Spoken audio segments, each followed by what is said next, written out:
For this exercise, we'll be starting a brand new script.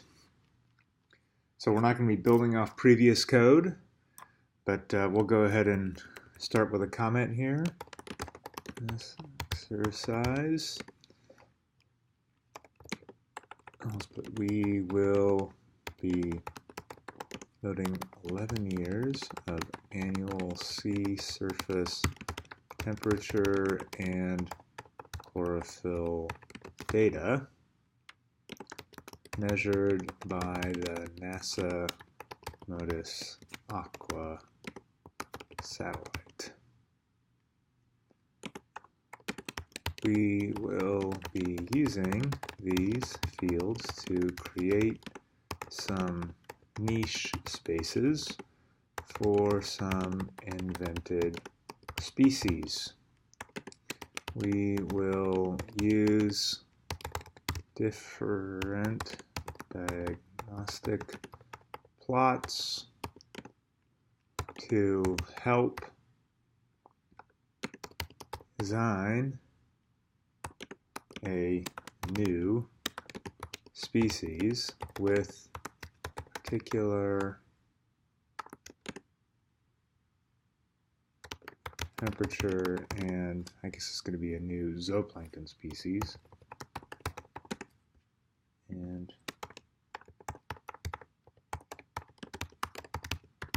okay, so this exercise is about biogeography, and that's the study of where living things are spatially. And so we're going to be reading in some spatial data with latitude and longitude and time in there. And so I've distributed some .r data files that you're going to have to load in. Mine are loaded on you're going to have to download and then load using these commands here. So I'm just going to put just the paths below to reflect location of the set_data.r data and the area km2.r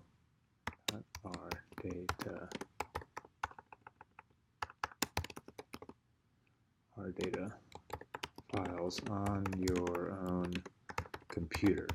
Okay, so how do we do this? Let's go ahead and use the load command.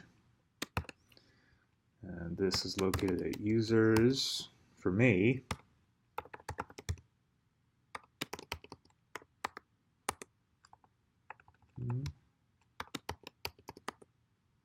Desktop.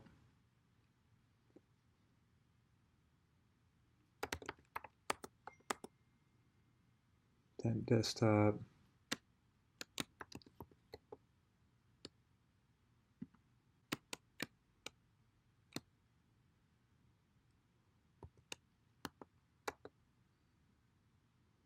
Set data.r data. Okay, I'm going to load that. And I'm going to load something similar. This is going to be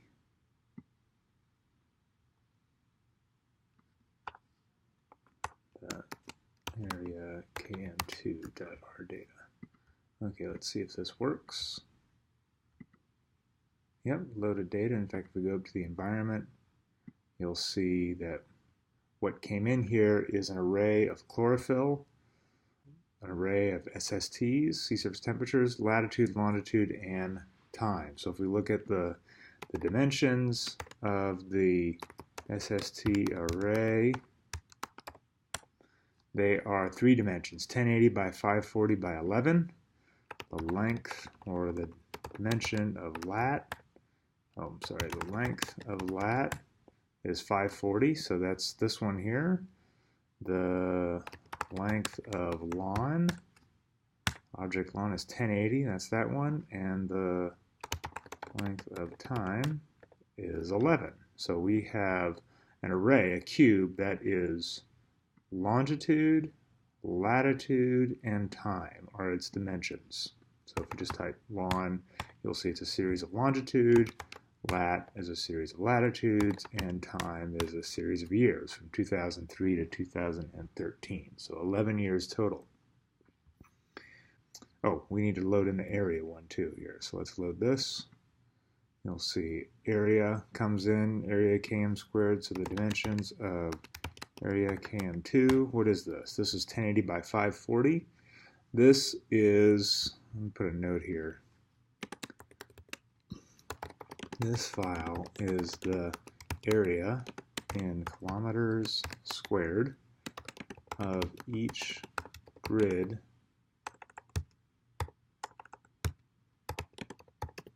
pixel in SST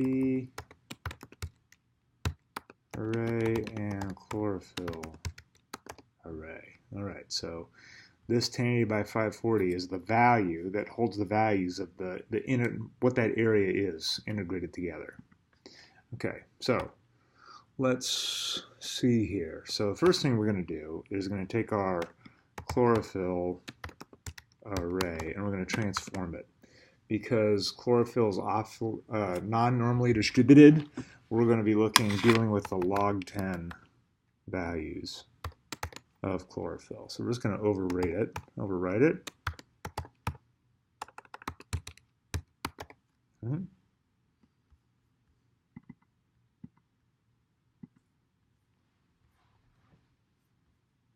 All right, let's put a little note in here when we overwrite it.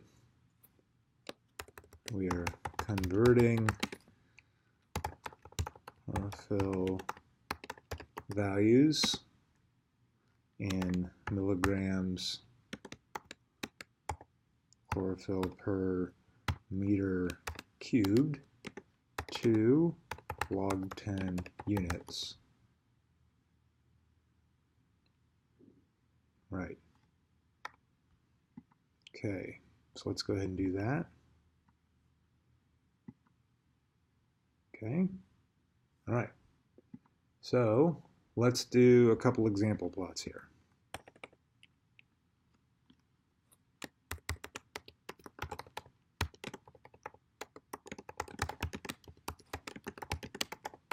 Chlorophyll. All right, let's go back to image.plot. On lat SST array. And we're only going to look at we're going to do all rows. So if we look at the dimensions, it's 1080 by 540 by 11. So we want all the 1080, all the 540, just the first year. Right? We want our main to be time, element 1. And we're going to do a trick here called use raster, which helps image.plot go faster, equals true. And we're going to add a legend, legend.args.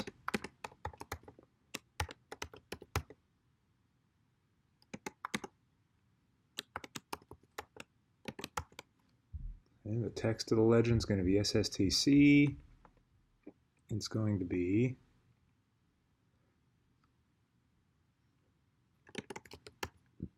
going to set the size of the legend, the side, and the line that it's on, the margin line.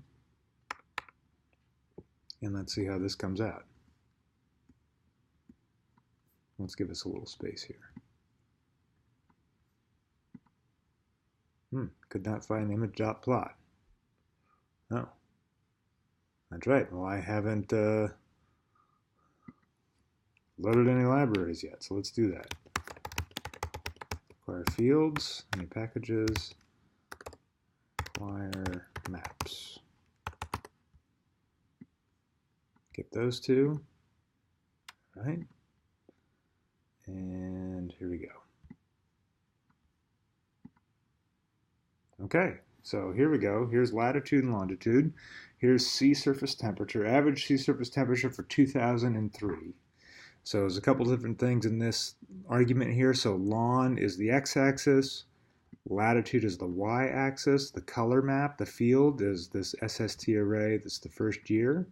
main time equals 1 from the first time argument there, 2003, so that's popping up there as the main title. Use raster makes it print faster, and then our legend arguments. All right, so the text, we pass it a list here. SSTC, right there it is. CEX controls its size, the side that it's on, so there's 1, 2, 3, 4 sides of the legend. We're on the 4th side. And what margin line, how far out. So if we do this again and we say we want to change, let's double the size of it, and we'll change the margin line to 1.5, you can see that we've increased it and we've changed its margin line, but it doesn't look as nice. So we're not going to do that. We're going to go back to our original. This one here looks so much nicer.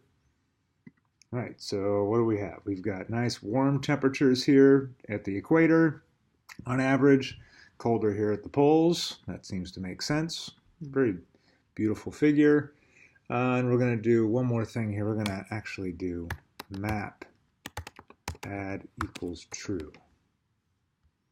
Throw a map on there. You can see, oh, all the lines, all the different countries on there. Very, very nice. Okay, nice looking plot. Let's do the same thing now for chlorophyll. We'll just take this, copy it, and now we're going to go with our chlorophyll array, first one, and this is now, what is this? This is log 10 chlorophyll, milligram per meter cubed.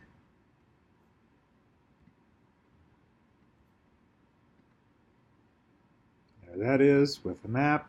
Very nice. All right, so we see areas of low chlorophyll, the middles of the big gyres, and higher chlorophyll near the poles and the coasts. Okay, all right, so far so good. All right, now let's take a look at plot the area of each grid cell in the satellite data. What does that look like? Well, we're going to take, again, this again here, and we're going to just make this, what's our object name again here? Let's see what it is. Area km squared. Just like that.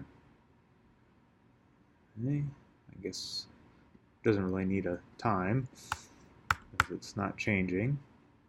And this is now going to be square kilometers. Go ahead and make this map. Okay, so what is this? This shows you the area of the grid cells are much larger near the equator than they are towards the poles. And if you think about that, as you move towards the poles, we know that, that there's a distortion because we're trying to take a sphere and smash it out onto a plane, that the area that's contained with each pixel here is much higher here towards the equator and much smaller as we go up towards the poles. So latitude's just a vector, but we're going to go ahead and come in here and say, let's make a matrix of, matrix of latitude that is 1080 by 540, which are what these dimensions are. It's 1080 by 540. And we're going to fill this by row.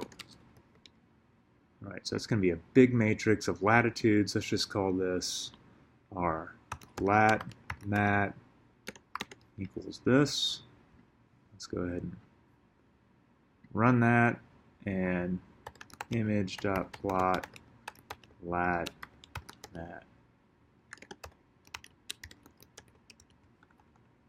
Well, let's do this actually a little bit different. Let's do mon lat mat. Okay, so here's latitude, And what did we do here? Let's go ahead and add a map. So this is latitude. So here's our latitude from -50 to 50, so it goes from low to high, and it's just a matrix that we've repeated the latitude value across every longitude. And you'll see why we get to this in a minute, because we're going to start looking at whether or not species are moving poleward or equatorward. But if we want to know whether or not it's moving poleward or equatorward, we want to have all the low values towards the equator and the high values towards the pole. And right now, we have the low values down towards the south. So we're going to take the absolute value of this and call this the absolute lat-mat.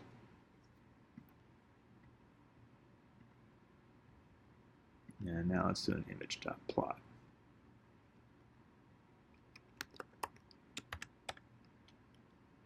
Hey, it's much more interesting.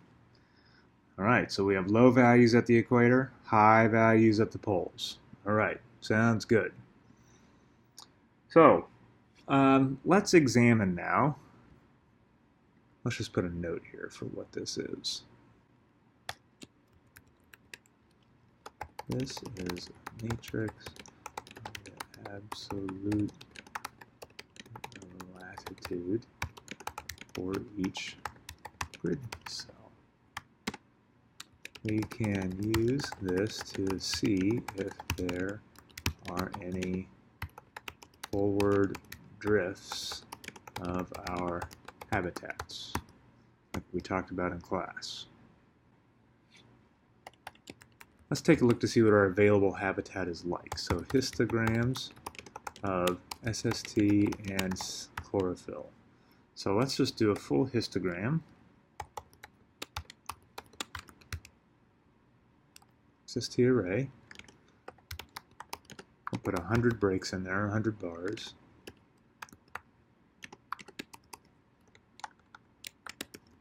SST in units of Celsius. Let's run that. Okay, so if we take at all those temperatures we have over 11 years, you'll see that some temperatures are more common than others. 0's pretty common. 27, pretty common. 15 and 5, not so common, right? Not so common there. And if we scroll back through our plots, we come across a temperature one, you can see there's a lot of really warm stuff and there's a lot of really cold stuff, but this middle range here from the kind of the orange to the light blue, not so much. Not so much in there. You're either really warm or you're really cold. Let's go back to our end plot here. All right, and let's do the same thing now for chlorophyll. And this is in, let's grab it from up here, log 10 values.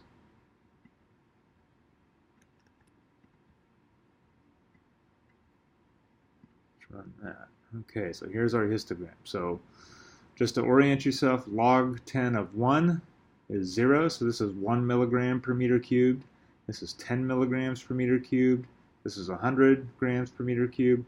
This is 0.1 milligrams per meter cubed and 0.001. This is a log 10 scale. So anything above 1 is pretty rare, and we have a whole bunch of stuff that's, you know, 0.8 or something like that, or even less than that, 0.08. There's a lot of stuff in here around 0.01.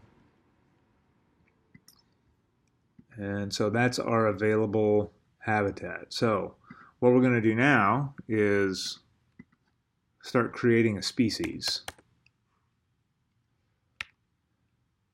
So we're going to set the distribution intervals to evaluate the SST habitat distribution of our big species. How are we going to do that? So SST interval. This is going to be like the x-axis of our distribution. We're going to sequence from -2 to 38, right? If we look at our distribution here, -2 to, well, maybe 38's a little high. 38, I guess, is okay. By equals 0.01. So what is this? What are we doing? This is the sequence. All right, so we're just counting up by 0.01, going from -2 all the way to 38. And let's do a chlorophyll interval. -2. So if we look at our histogram here, we go from, let's say, -2 to 2. Pi equals 0.01. All right.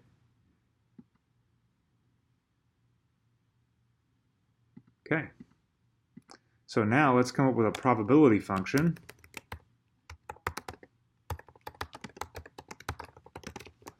Describing the temperature distribution of a species. The mean will be the highest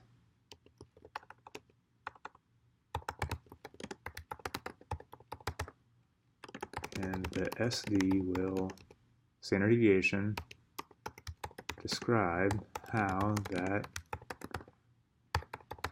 changes over the other temperatures.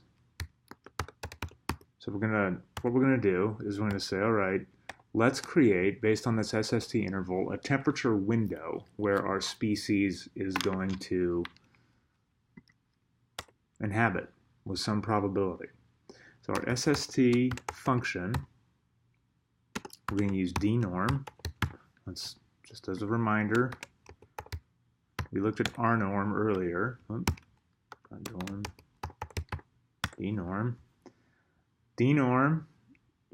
it's going to give us a vector of quantiles or probabilities. We're going to give it a mean and a standard deviation, and that's going to return us a probability distribution. So before we were using R norm, we were generating random variates that came from a specific distribution with a mean of 0, a standard deviation of 1. Now we're going to get what those probabilities actually are. Okay, so let's go back to plots. We're going to give SST fun our interval, so it's going to be all these temperature values, and we want the mean to equal 20. Let's suppose that the mean temperature our species likes is 20, with a standard deviation equal to 1. Let's go ahead and run that. Okay. All right. And now let's do the same thing for chlorophyll distributions.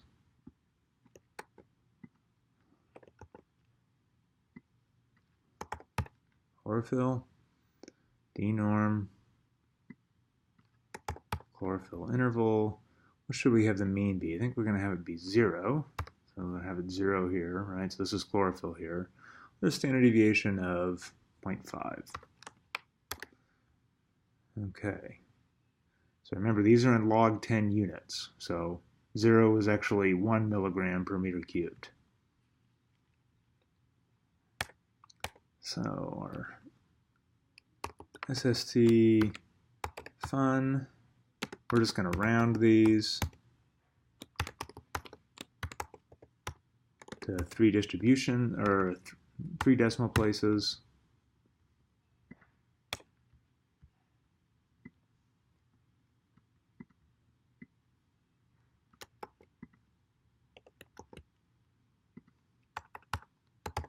This just makes it a little easier to keep track of.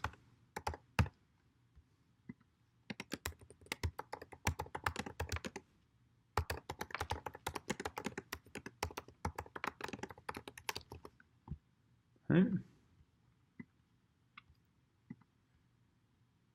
Oh, we gotta actually make these.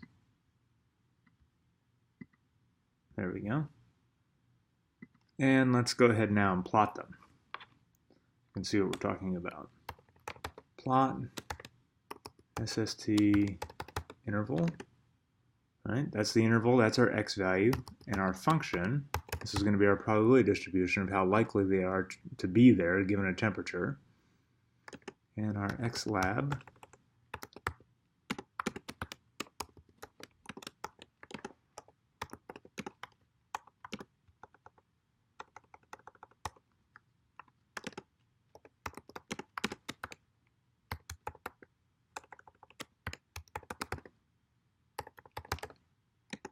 right.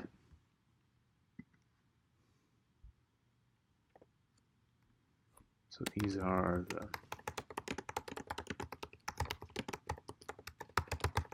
plots of the species distributions. So there is, right, so here's our sea surface temperature interval going from the range of sea surface temperatures we have.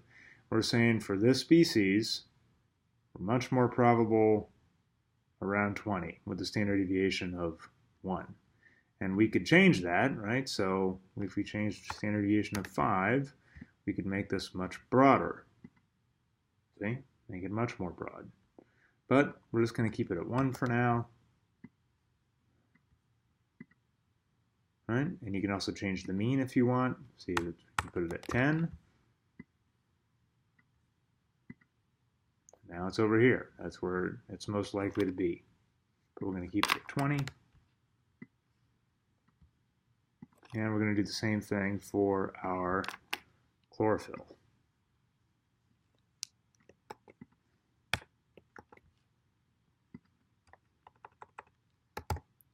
CHL.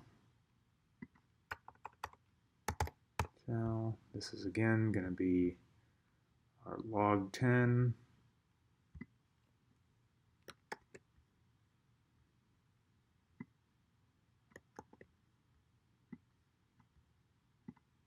That's what our chlorophyll distribution looks like. Okay, so here we go. Here's what we got to do. So we got to somehow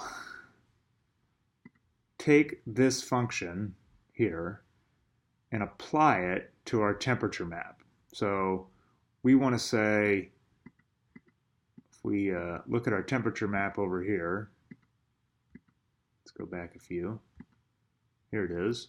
And if we have a species that really likes 20, we want these 20s to be highlighted, and it really doesn't like the cold or the warm. So we want to multiply our probability distribution times this thing, times this. And that's going to give us a map of our habitat, So we're going to give it, the way we're going to do this is that we're going to use the approximate function. We're going to approximate them.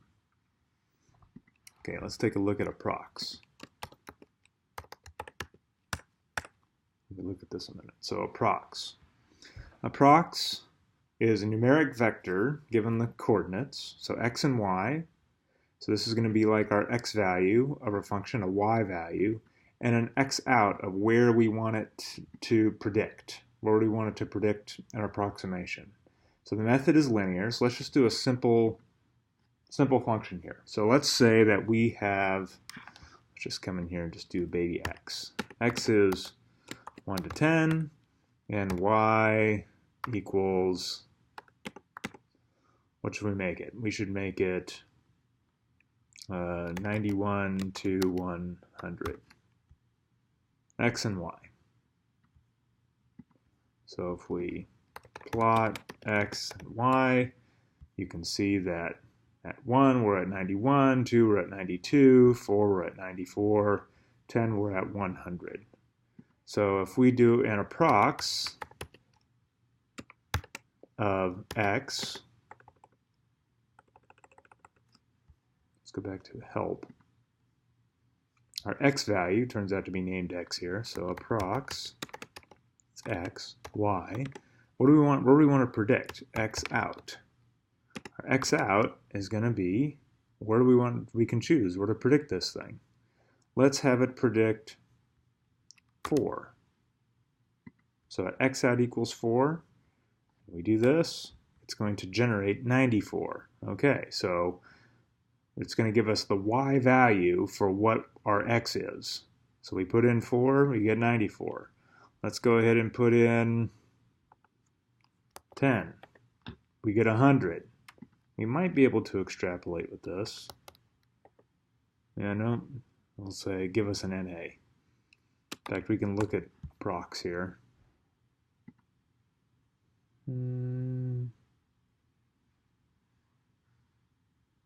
Yeah, there might be a way to extrapolate if you want, but that's what it does. It approximates. So let's suppose that we put in 1.5. That's going to give us 91.5 because 1.5 is right here and 91.5 are right there. So it's approximating everything on that line. Okay, so think of it this way. Let's use approx now. Our x values are going to be our SST interval. So that's our x value. So that's this thing here. That's our interval. That's our x. And our y value is going to be our SST function. Here's our y. Right? So for all these different temperatures, so if I do this, let's pick an x out, equals 20, right? So 20 here should be something close to 0.4. Yep, 0.399, right? Which is much more probable than, say, if I put 0 here, we're going to get close to 0. Now, what happens if I dump in the entire SST record? That is a whole bunch of SSTs down here, which are they going to return this probability function on them. So that's what we're going to do. We're going to put in the entire SST array. Right? So what are the dimensions of the SST array? It's a whole bunch of values, 1080 by 540 by 11, a whole bunch of x values that we're going to ask approx to say, given this x, given this y, and these x's, give us all the y's, all the y values. So this is going to be our SST habitat. So here, what are we doing? We can erase this.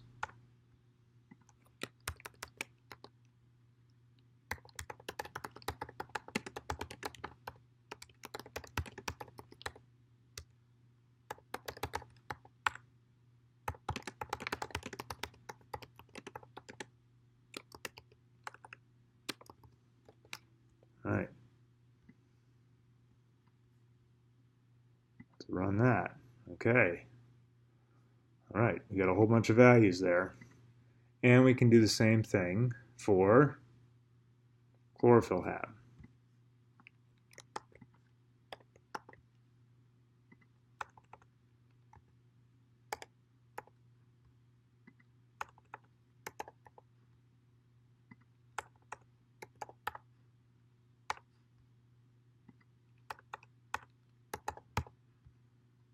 Now it's going to do the same type of thing for chlorophyll. But what we have to do is we have to take those answers, because if we type that, there's a whole bunch of numbers there, and they're not in this form anymore. We're going to go ahead and stick these back into our dimensions. So we're going to put our results of the approximation function back into an array with the original dimensions as SST array and chlorophyll array. How are we going to do that? We're going to do that function called SST hab is an array, and that array is going to be filled with SST hab. There's a list in here with our values in it, y. SST hab y. So if I pull this out, see, it's just tons and tons and tons and tons of values. A lot of them, first ones are NAs. because they're out of bounds because we're approximating on probably on land there. And this is going to be where the dimensions of this array that we're making are going to be 1080 by 540 by 11. So let's see what happens here. Okay, so now the dimensions of SST HAB, they look good. All right, we can do the same thing for chlorophyll.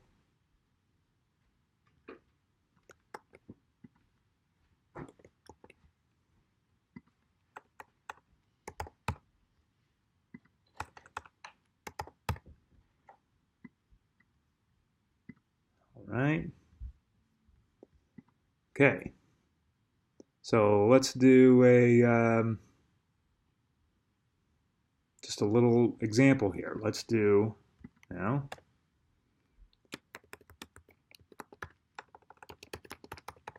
images of the SST and chlorophyll habitat. So let's go ahead and grab an image.plot code from up here that we've already used.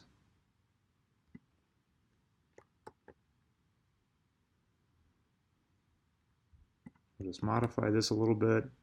This is now going to be SST HAB, the first one. The text here is going to be SST HAB probability.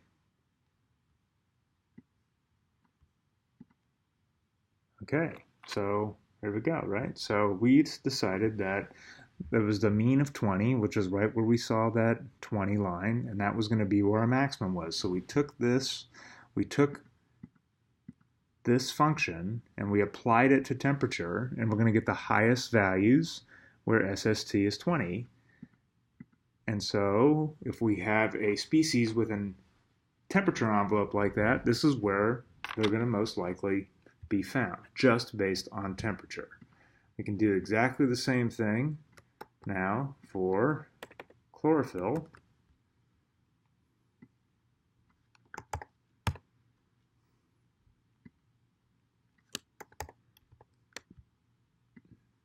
Okay. All right. And what did we say there? We said that it was going to be most abundant in lots of places. Actually, it was much broader peak, right? So from like 1 milligram all the way up to like 0.01, so it was a much broader peak. Now, what if we want to know the joint distribution between these two things? The joint ones, we can just do this. Come back up here. Joint HAB equals SST HAB times chlorophyll HAB. We just multiply those two things together. All right. And then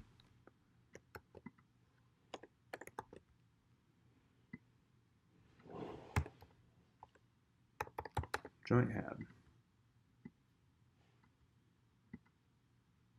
There they are. Okay, so where are you most likely to be given your temperature constraints and your chlorophyll constraints? It doesn't look exactly like temperature. The only temperature one doesn't exactly look like where the chlorophyll one was. So here we've created a little dynamic habitat of where our little species is. So let's go ahead and image this thing.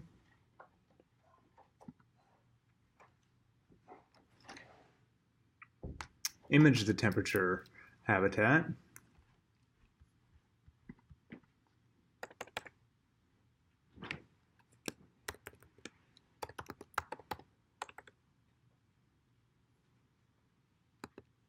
Well, let's do this. Let's just image the joint habitat over time.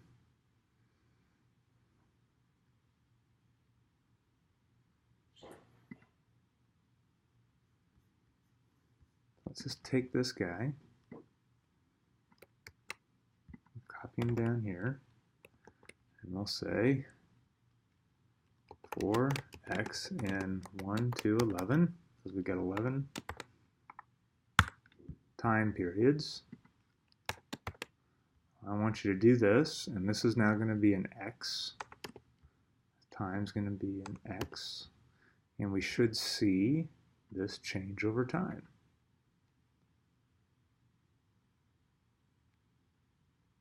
Yeah, okay, so there's 13, and we can count back to 12, 11, 10, so it's a little different every year, right? But we want to store some results in here, so let's go ahead and add something here. Let's look at the joint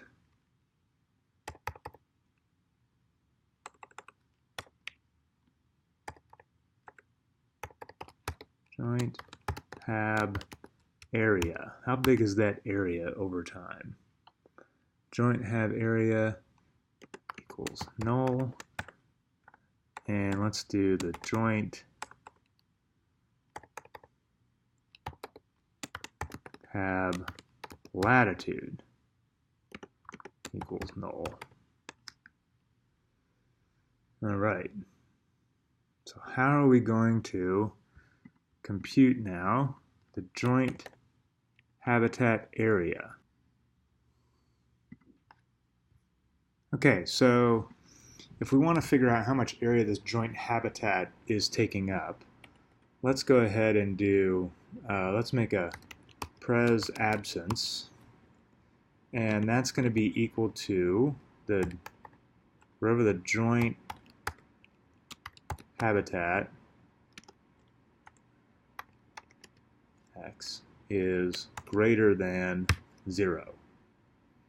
So if we run that and just do an image.plot on pres abs, okay, so this is where it was present. Anywhere the probability wasn't 0, that's where it was present. Blue is absent, and if we multiply this times the area, we should be able to compute how much area that's taking up. So if we do pres absence times area, kilometer squared, and what we're going to do then is we're going to sum that, ignoring the NAs. This is the area in kilometers that habitat is taking up. We want to store that somewhere. So how are we going to store that? Well, we can just say this is the hab area equals that, and then we're going to store it here. Our joint hab area equals C joint hab area and hab area. So as we loop through that, we should get, let's go ahead and put an index here. We should now produce the, oh, this should be the joint. The area over time. Let's go ahead and run that.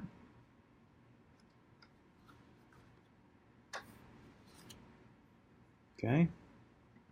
So joint hab area changes a little bit, so let's plot time versus joint hab area.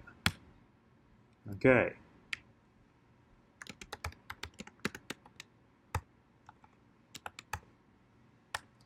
See, it kind of goes down and then wiggles around. Doesn't change around a whole lot. Not a whole lot there. Okay, what if we want to know latitude? Well, we would want to then take the latitude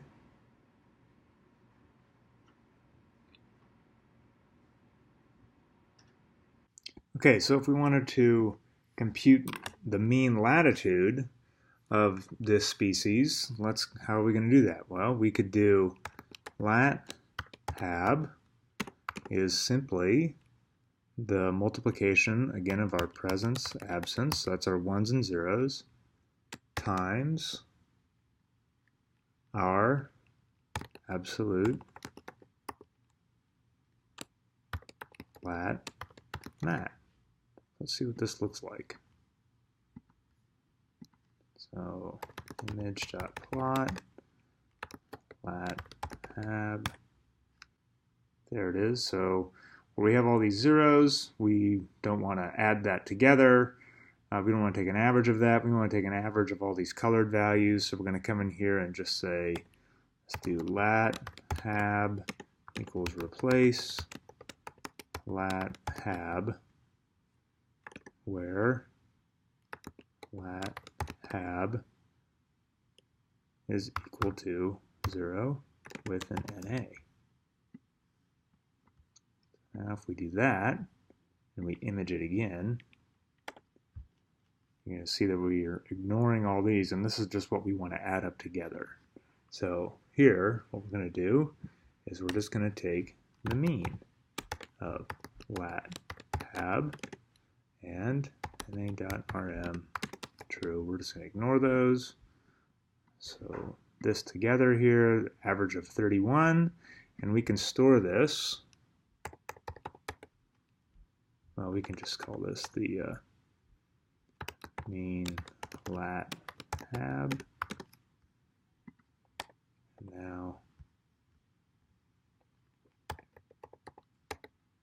the joint hab lat, C joint hab lat, and mean lat hab.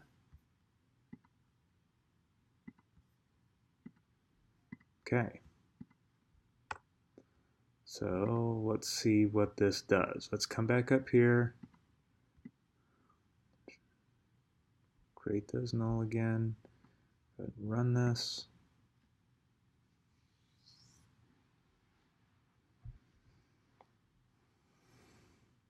All right, now let's go ahead and plot time, which is our years, and the joint hab area, type equals O,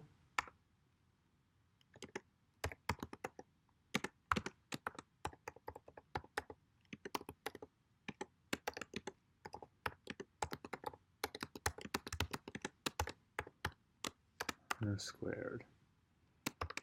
All right, let's give that a try. Oh. So you can see that over time, total area is not changing too much. Here, if we did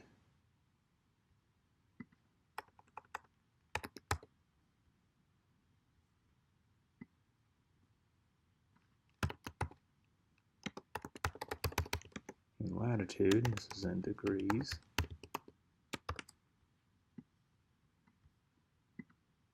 that's not changing too much either. Okay, all right, so what we can do now is we can come up here and we can change the dimensions of, really what we want to do is come up here and we want to modify these guys, these probability functions. I should spell function right.